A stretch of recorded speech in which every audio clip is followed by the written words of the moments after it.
everyone, my name's Miranda and today I'm here to do my May book wrap-up for all of you because, as we know, it's gonna be May. Actually, it already was May.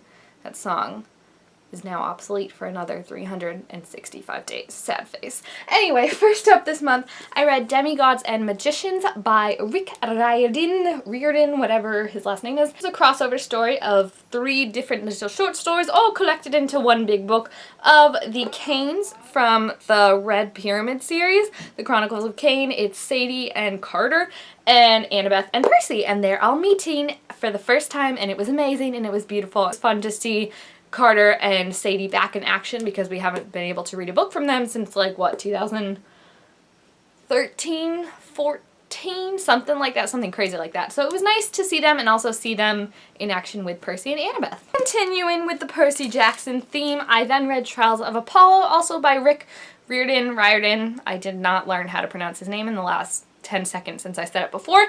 And this book, oh my good golly gracious, this is probably one of my favorite Rick Riordan books ever. It tells the story of Apollo who gets turned into a mortal because he managed to make Zeus mad, which is like typical Tuesday night, right guys? So he is realizing slowly that him becoming mortal is just the tip of the iceberg and things are going wrong in the demigod world and in the mortal world, and it's him trying to figure out what's happening, how he can stop it. We see some characters from the original series. They make reappearances. It's very cute. I recommend this book not only because it's amazing, but just for the Will and Nico feels. Like, literally, these tabs, all the orange ones are Nico and Will when they had cute moments. So after that, I read what is probably one of my new favorite comic books, which is surprising because it was a DC comic book, and I don't normally like DC comic books, but that is Black Canary Volume 1, Kickin' and Screamin'. I did not really like Black Canary on Arrow. This one, however, is amazing. I don't know whose idea it was to add a punk rock theme to Black Canary, but that's what they did, and it works perfectly. This is Black Canary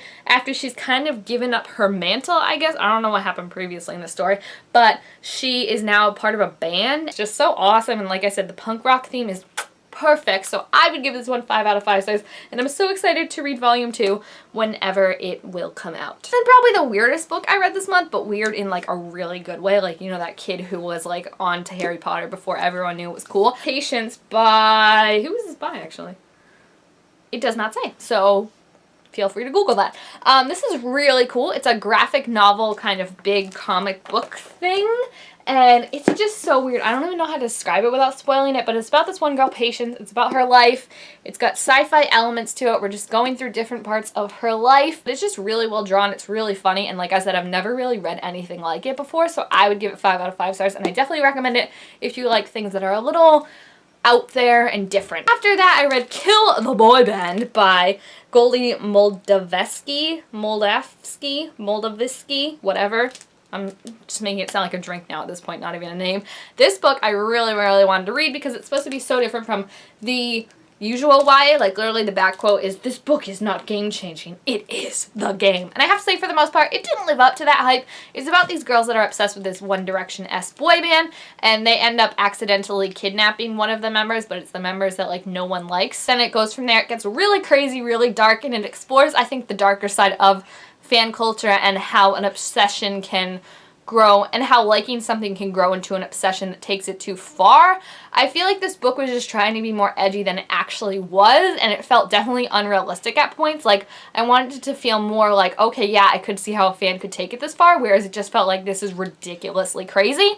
So I would give it probably 2 out of 5 stars. It wasn't bad writing, like I said. It was just I didn't like the plot or the characters. And then after that, I read The Mirror King by Jodi Meadows. I have a whole book took on this if you would like to hear more about it, but this was the second and last book in the Orphan Queen duology. I really, really liked it. It picked up exactly after Orphan Queen left off. I thought the character development for the main character, Will, was very, very exciting to see her kind of become a queen and deal with all of that and what it means. Just, it needed a little something more, I felt like, at the end. Like, I feel like this is a series that almost needed to be 3 books because everything just got wrapped up so quickly at the end that I was like, hold on, let's take a breather. So I would give this one, I think 4 out of 5 stars would be what I would say, just because I needed a little something stronger for the ending rather than just like everything was wrapped up with pretty little bows all so quickly. And then lastly, this month, I finally read A Court of Thorn and Roses, or a Qatar, I think is how I've been hearing people pronounce the acronym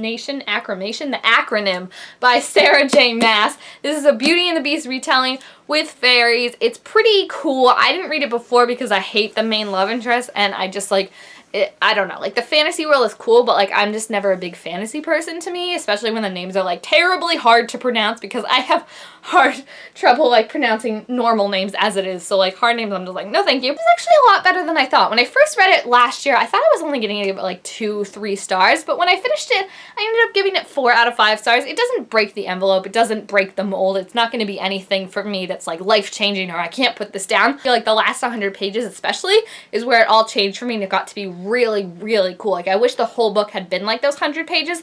I think for me, it's just there were so many different like feelings the book was going for. Like, are we doing this like quiet court thing, this staying with your family thing, this fight to the death thing? Like it had so many balls it was juggling in the air that it didn't mesh exactly well for me. I'm hoping that can be straightened out in the next 2 books, so I'm very excited, and this was definitely a promising start to a series, but I don't think I would have enjoyed it had I not known like what's going to happen in the next book, because I would have been so frustrated with things that are happening, but instead I was like, just breathe and it's going to be better. Alright, so there you have it. Those are all the books I read for the month of May. Quite a few good amount. What? That wasn't a sentence.